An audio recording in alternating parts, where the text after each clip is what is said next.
Okay, I'm not going to do this as a formal proof because that would take, it would be a much longer video if I did that. So I'm just going to talk you through the basic ideas. Okay. Um, we see the angle marks here that they tell us about angle 1 is congruent to angle 2, angle 3 is congruent to angle 4. We have those already labeled, but what we don't have, what they told us, is that segment or side TK is congruent to side TL, like that. Okay?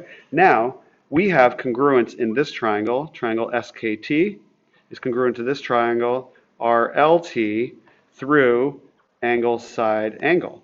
Now we know then that all corresponding parts are congruent. So we know that this is congruent to this, okay?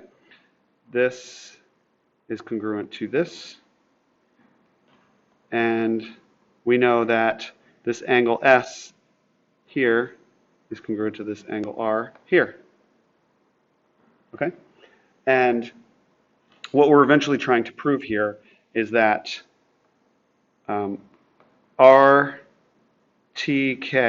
this triangle that includes this middle part, is congruent to STL, this one right here, okay?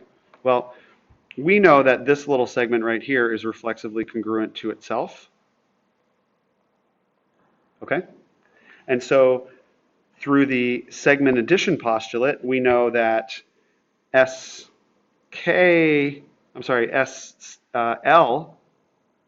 right here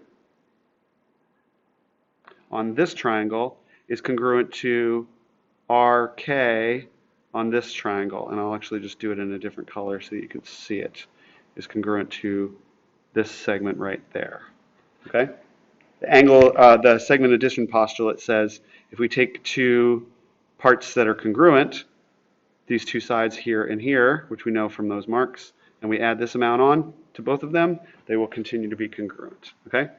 We also know that this side, let me pick a different color, this side is already congruent to that side, and we know that this side is congruent to that side right there.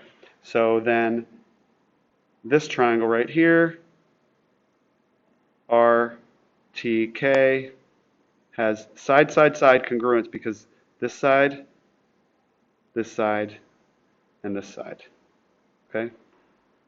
This side, and this side. Yeah? That's it.